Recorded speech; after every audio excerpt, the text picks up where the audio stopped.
Hello guys, आज का हमारा क्वेश्चन है the diameter of the moon is approximately 1/4 of the diameter of the earth.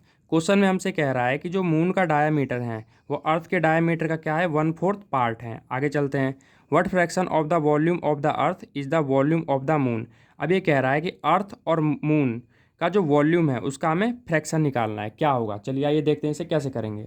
जैसा कि हमने क्वेश्चन में देखा कि हमारे पास ना तो मून का डायमीटर दिया हुआ है ना तो अर्थ का डायमीटर दिया हुआ है, तो हम क्या करेंगे, उसे एज्यूम करेंगे। तो मैं यहाँ लिख देता हूँ डायमीटर ऑफ अर्थ।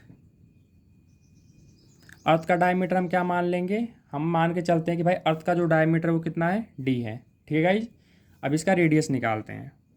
इसको हम क्या कर लेंगे, इसको हम बड़ा आर मान लेंगे, रेडियस ऑफ अर्थ। मैं लिख देता हूँ भाई, मैं बड़ा आर मान रहा हूँ। अब रेडियस क्या होता है, डायमीटर का हाफ होता है। तो डायमीटर डी है तो रेडियस क्या हो जाएगा, d/2 हो जाएगा। ठीक है गाइज, आगे चलते हैं। अब हम मून का करते हैं। यहाँ लिख देता हूँ डायमीटर ऑफ मून। अब डायमीटर ऑफ मून में हमसे क्या बोला था कि अर्थ का डायमीटर का क्या है, 1/4 पार्ट है। इट मीन्स कि यह हो जाएगा हमारा d/4। ऐसा हमने क्यों किया, 1/4 पार्ट का मतलब है डी दिया हुआ है हमें, हमने क्या कर दिया भाई, इसका 1/4 पार्ट है तो इससे मल्टीप्लाई कर दिया, हमारे पास d/4 आ गया। ठीक है गाइज, ये रफ वर्क में बता रहा हूँ मैं आपको, ये इसमें इंक्लूड नहीं करना है। आगे चलते हैं। इसका रेडियस निकालेंगे, रेडियस ऑफ मून।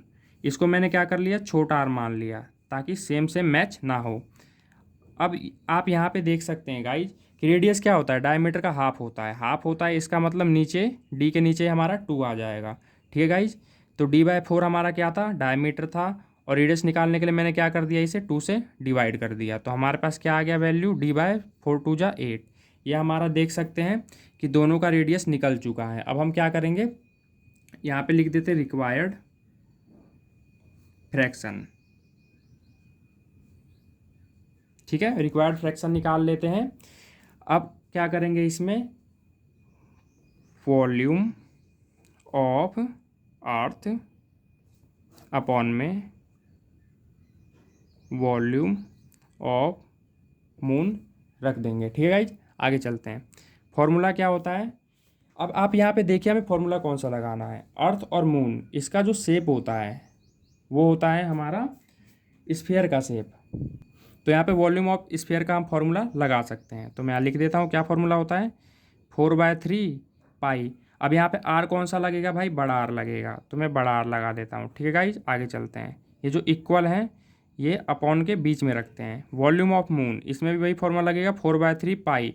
अब इसमें कौन सा आर लग रहा है, इसमें छोटा आर लग रहा है, तो मैं यहाँ पे छोटा आर लगा देता हूँ। अब देख सकते हैं ये सेम है, ये सेम, मैंने ऊपर नीचे है, मैंने क्या कर दिया, इसे कैंसिल कर दिया।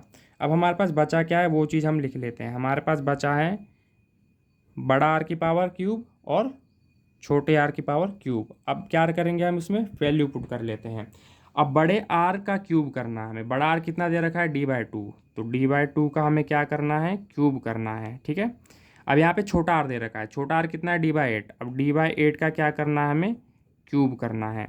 अब क्यूब कर लेते हैं, कितना आ जाएगा हमारे पास, क्यूब हमारे पास आ जाएगा d/3 कितना हो जाएगा, d3, 2 की पावर 3 कितना हो जाएगा, 8। कैसे 8 आया, मैंने किया 2 × 2 × 2, तो कितना आ गया, 2 2 जा 4, 4 2 जा 8, ये आ गया हमारा। ठीक है, अब d/8 का पावर क्यूब है यहाँ पे। अब इसको भी सॉल्व करते हैं। डी की पावर क्यूब कितना हो जाएगा, डी का क्यूब हो जाएगा। क्यूब बोलते हैं जिसे, जिसकी पावर तीनों, उसे क्या बोला जाता है, क्यूब बोला जाता है। 8 की पावर 3 कितना हो जाएगा, करके देख लेते हैं। 8 8 जा 64, और 64 8 जा कितना हो जाएगा, लगभग हो जाएगा 512। इसका कितना आ गया, 512 आ गया। तो मैं यहाँ पे क्या करूँगा, 512 लिख दूँगा, 512। अब आप यहाँ पे देख सकते हैं कि d³ ऊपर भी है नीचे भी है, सेम प्लेसेस पे मैंने क्या कर दिया, इसे कैंसिल कर दिया। 8/512। आप चाहे तो यहाँ भी कैंसिल कर सकते हैं, मैंने यहाँ पे लिख के कैंसिल कर रहा हूँ ताकि आपको अच्छे से समझ आ जाए। अब देखते हैं कि ऊपर नीचे कट रहा है तो काट देते हैं। ये कट जाएगा, 8 1 जा 8, 8 6 जा 48। अब 51 में से 48 लेस करेंगे, कितना बचा हमारे पास, 3। अब 3 क्या होगा, इधर शिफ्ट हो गया, तो यहाँ पे कितना बच गया, 32। अब क्या करेंगे, 8 4 जा कितना होता है, 8 एकम 8, 8 दूनी 16, 8 24, 8 चौके 32। ये क्या हो गया, ये कट गया। तो इसका फ्रैक्शन हमारे पास कितना आ गया, 1/64। ये आ चुका है हमारा फाइनल आंसर। क्वेश्चन होता है कंप्लीट। धन्यवाद।